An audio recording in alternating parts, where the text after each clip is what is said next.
Hi everyone. इस tutorial के अंदर हम what we are going to do is to solve question from 6.2 normal distribution, और इसको मैंने दो पार्ट्स में डिवाइड किया है। इस ट्यूटोरियल के अंदर हम वर्ड प्रॉब्लम नहीं करेंगे। जो इस ट्यूटोरियल का सेकंड पार्ट है, in that part we will solve word problem from normal distribution. इस 6.2 है हमारी बुक के चैप्टर का। सो if you have not understood what normal distribution is, I would recommend कि आप lecture notes देख लो। I think it started like from lecture 29 and onward, तो आप वहाँ पे इसकी डिस्कशन डिटेल के साथ देख सकते हो। If you have any questions, please don't hesitate to reach me. We can discuss on in length. तो just a quick reminder कि normal distribution जो है उसमें दो पैरामीटर्स होते हैं on which it depends, एक mean which is denoted by mu और दूसरा variance which is denoted by sigma square. So normal distribution के questions में we are going to find probabilities which are area under the curve. तो हमें basically इसको integrate करना होता है। हमें पता है from our previous knowledge कि integration of this will give us area under the curve which is probability. तो इसको integrate करने के लिए हम integration by substitution करते हैं कि हम z substitute x minus mu और सिग्मा करते हैं। तो ये जो डिस्ट्रीब्यूशन आएगी, this is called standard normal distribution.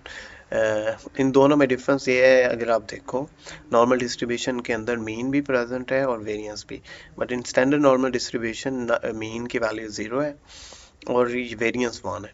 तो that's why it's called standard normal के यहाँ पे हमारे पास मीन 0 है और वेरिएंस 1 है। और जो आप इंटीग्रेशंस करोगे इसकी, you don't need to integrate every time. होगा ये कि हम इसकी इंटीग्रेशन टेबल से देखेंगे। तो in order to solve question, the most important equation is this one: z is equal to x minus mu over sigma. So what are the type of questions which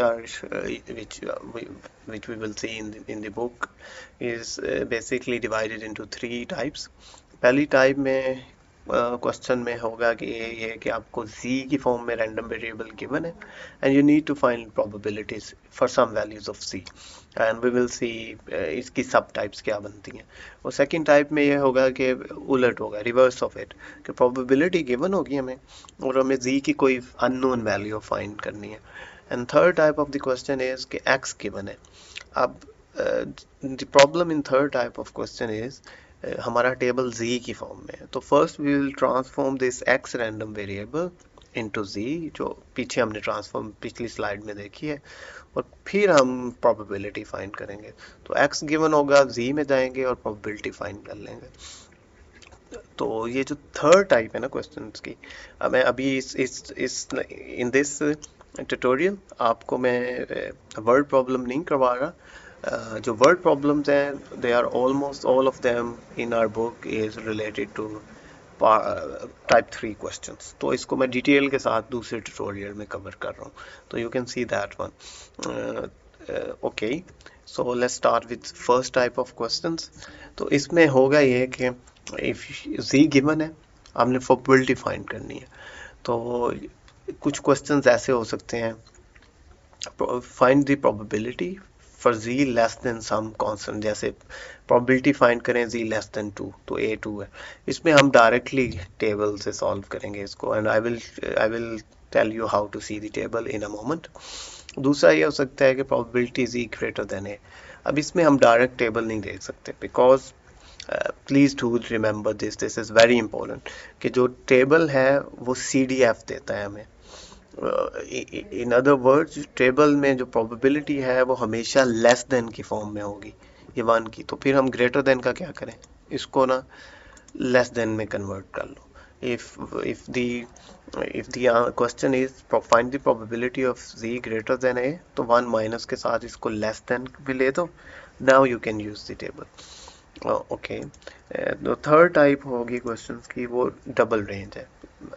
if z is less than b and greater than a, इसमें हम from our knowledge of chapter 3 हम ये करेंगे कि जो CDF है, probability at up to b minus f of a करेंगे, यानी f of b minus f of a. I will explain how one C works with an example. But double range में आप बी पे निकालोगे probability और फिर A पे. Probability mean C D F, और ये भी हम डायरेक्टली टेबल से देखेंगे. तो what is f of a? F of a is nothing than probability of z less than a. तो ये f of a, ये जो है ना, ये f of a लिखा हुआ है. तो f of b क्या है? probability of z less than b. तो इस तरह से हम बेसिकली इसको सॉल्व करेंगे. अब इसकी मैं आपको एग्जांपल्स देता हूँ. Before I go to the examples, let me tell you कि अगर आप प्रैक्टिस करना चाहते हो तो आप ऐसा करो कि एक्सरसाइज में जाओ. एक्सरसाइज में 6.5 है क्वेश्चन, उसमें बहुत सारे ये प्रॉब्लम्स गिवन है. तो आप अपनी प्रैक्टिस के लिए वो वाले क्वेश्चन सॉल्व करो. 6.5 क्वेश्चन नंबर 6.5, ठीक है, एक्सरसाइज में से उसको सॉल्व करने की कोशिश करो. अब हम पहली टाइप देखते हैं कि z लेस देन a के लिए अगर आपने प्रोबेबिलिटी फाइंड करनी है. अब ये देखिए ना, given a standard normal distribution, तो हमें पता चल गया ये चैप्टर 6 से क्वेश्चन है स्टैंडर्ड नॉर्मल का. तो हमने फाइंड करनी है probability which is area under the curve, मतलब probability when z is less than a. a क्या है? 1.74. तो हमें ये ग्रीन वाला एरिया फाइंड करना है. तो टेबल से कैसे फाइंड करेंगे? ये z का टेबल मैं आपको दूंगा क्विज में और एग्जाम दोनों में. तो first you need to find z का कॉलम ये है, ये z की वैल्यूज हैं, और ये सेकंड डेसिमल में z की वैल्यूज है. I need to find 1.74. तो ये 1.7 है, 4 कहाँ पे मिलेगा? इसमें मुझे ऐड करना होगा 0.04, ये वाला. तो ये हो गया z की वैल्यू 1.74, और उसके कॉरेस्पॉन्डिंग जो वैल्यू आएगी उस रो और कॉलम में, वो होगा एरिया. तो ये ग्रीन वाला एरिया जो होगा वो होगा 0.9591. तो इस तरह से आप z का टेबल देखोगे, z तलाश करोगे, फाइंड द डिजायर्ड वैल्यू, और उसके कॉरेस्पॉन्डिंग आप नंबर लिख दो तो वो एरिया होगा. Now I need to find area to the right. Right mean z greater than 1.84. ये ब्लू वाला एरिया फाइंड करना है, ठीक है, ग्रेटर देन 1.84. तो मैंने आपको पहले बताया we can not find this with the table unless हम इसको 1 माइनस करके ये फाइंड करें. तो उसको समझाने के लिए लेट्स सी 1 माइनस क्यों करना होता है. ये लेट्स से टोटल एरिया है ना, ब्लैक वाला. अगर इसमें से ये मैं रेड वाला एरिया माइनस करूं तो ये ब्लू वाला आ जाएगा ना. तो इन अदर वर्ड्स मुझे 1 में से z लेस देन 1.84 माइनस करूंगा तो z ग्रेटर देन 1.84 वाला एरिया आ जाएगा. तो इसलिए 1 माइनस करना है मुझे. फाइंड ये करना था ब्लू वाला. मैंने कैसे फाइंड किया? ब्लैक में से 1 में से रेड को माइनस किया. तो जब भी ग्रेटर देन आए लेस देन में चले जाओ 1 माइनस करके.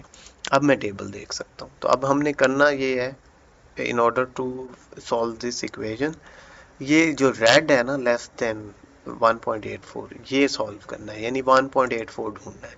ये 1.8 आ गया z का, दिस इज 0.04. इसकी कॉरेस्पॉन्डिंग वैल्यू यहाँ पे पुट करें और ये ब्लू वाला एरिया आ गया, ठीक है. तो लेस देन हो डायरेक्टली सॉल्व हो जाएगा, ग्रेटर देन हो तो 1 माइनस करके आप टेबल देख के यूँ सॉल्व करोगे.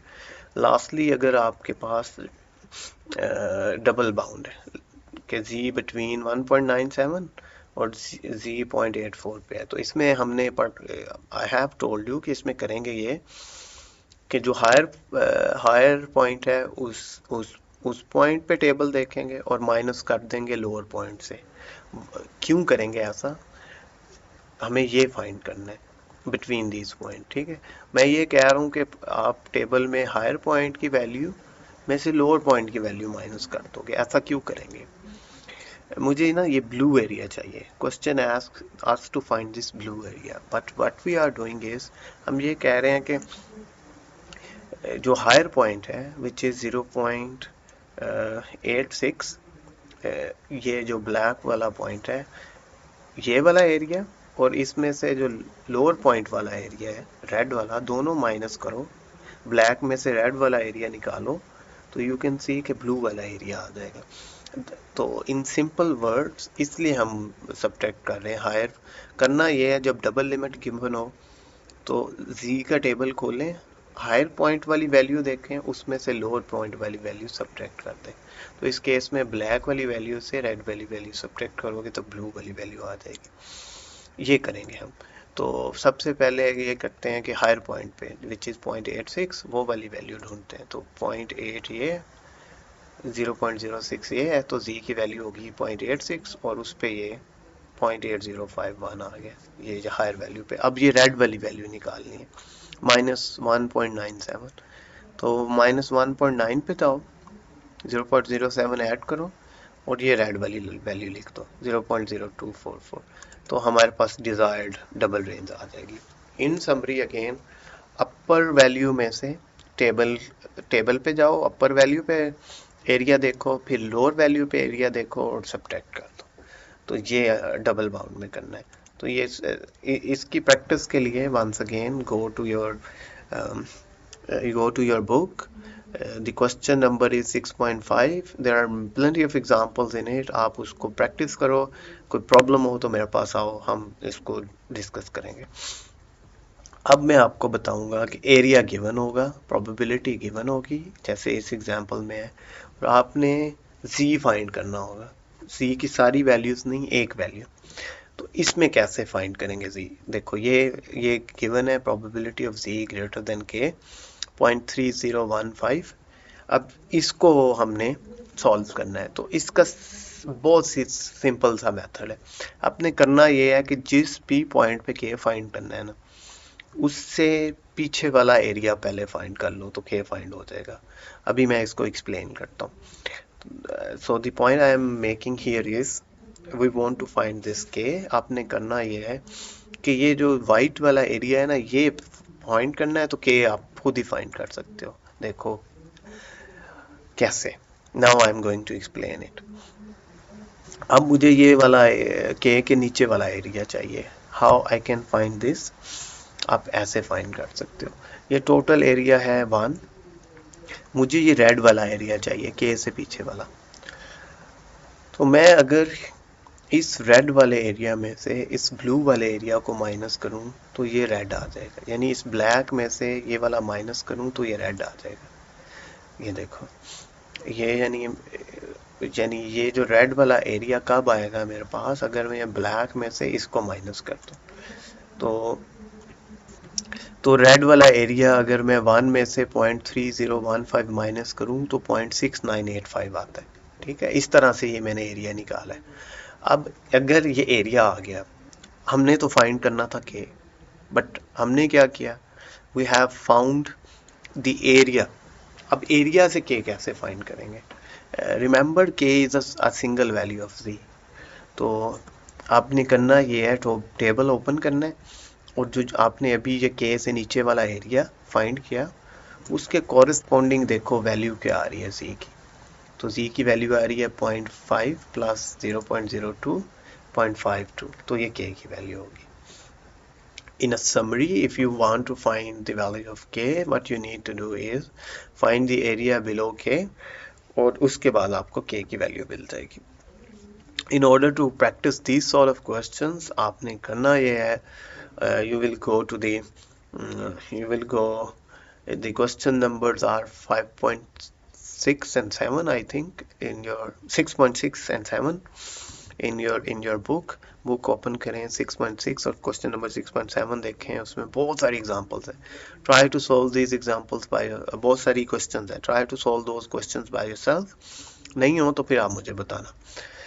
Okay, now I want to find, अभी हमने k की ना एक लिमिट में वैल्यू फाइंड की थी, अब हम फाइंड करते हैं डबल लिमिट में k की वैल्यू फाइंड, राइट।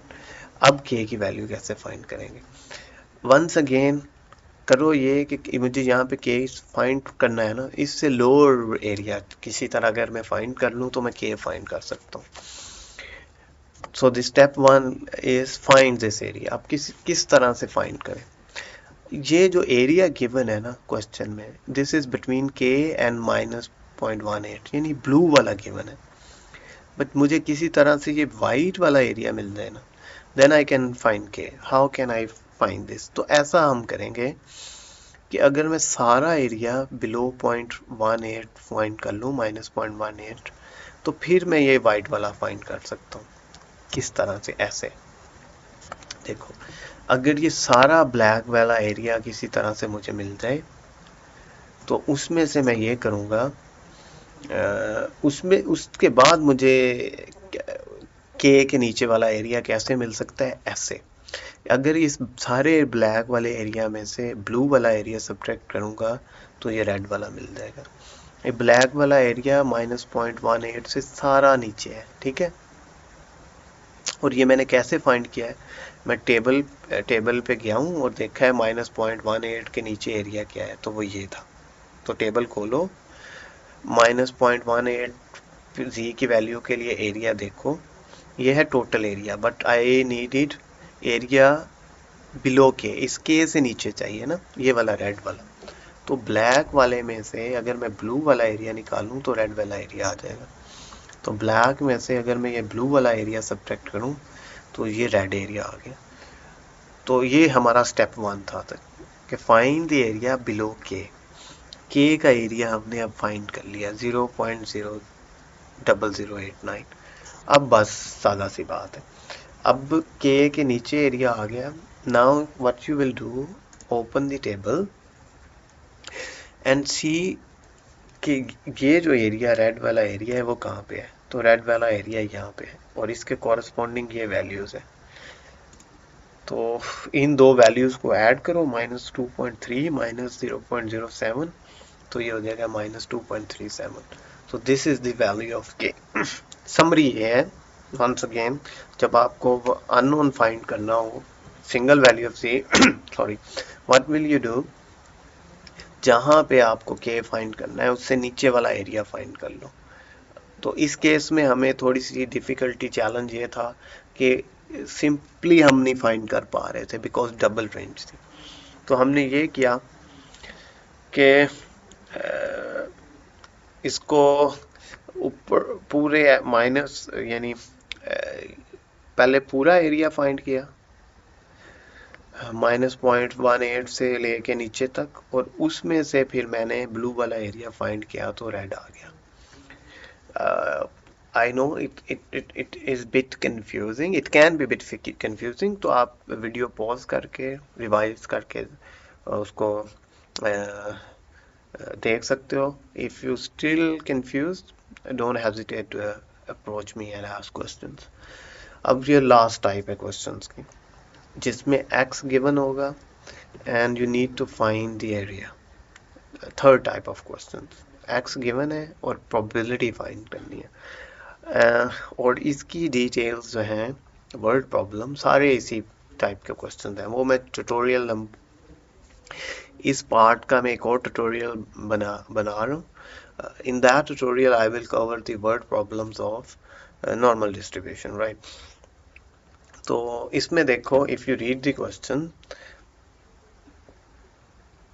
x की वैल्यूज गिवन है बिटवीन 45 एंड 62, तो x1 और x2 ये फाइंड करना है। अगर तो x का भी टेबल हमारे पास होता तो सिंपली हम अपर लिमिट से लोअर को माइनस करते और प्रोबेबिलिटी आ जाती, but we don't have the luxury of having a table of x।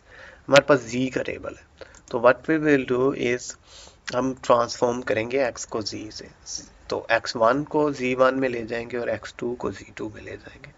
In order to transform this, जब भी x का क्वेश्चन होगा उसमें म्यू और सिग्मा गिवन होगा, मीन और वेरिएंस। तो ये देखो, म्यू और सिग्मा गिवन है 50 और 10। So we will find z1 and z2, values put करो तो लोअर बाउंड ये है, अपर बाउंड ये है। तो x1 के कॉरस्पॉन्डिंग यानी 45 के कॉरस्पॉन्डिंग z की वैल्यू -0.5 है, 62 के कॉरस्पॉन्डिंग वैल्यू है 1.2। तो हमने फाइंड करना था probability of x between 62 and 45, हमने उसको z में कर लिया। Now we will find probability of z between 1.2 and -0.5, ये जो ब्लू वाला एरिया है। अब आपको पता है आगे क्या करना है, हमने अपर वैल्यू से लोअर को सब्ट्रैक्ट करना है। अपर 1.2 है और लोअर -0.5 है। तो टेबल में जाओ, 1.2 ढूंढो, 1.2 0.0 बिकॉज 1.2 एग्जैक्ट वैल्यू है, तो यहाँ से ये वैल्यू आ जाएगी अपर पॉइंट की, और लोअर की -0.5 के कॉरस्पॉन्डिंग जो प्रोबेबिलिटी आ रही है ब्लू वाली, वो है 0.3085। अब इन दोनों को सब्ट्रैक्ट करोगे तो आंसर आ जाएगा। So this will cover our non word problems of normal distribution. आपने इसकी प्रैक्टिस करनी है तो go into the exercise of chapter 6। उस एक्सरसाइज में आपने क्वेश्चन नंबर्स करने हैं 6.5, 6.6, 6.7, 6.8। there are plenty of questions to practice. Do practice these by keeping these slides in front of you. ये ट्यूटोरियल देखने के बाद वो क्वेश्चंस होपफुली आपसे हो जाएंगे, नहीं होंगे तो don't hesitate to approach me. For word problems, please see the other tutorial of this section. Thank you.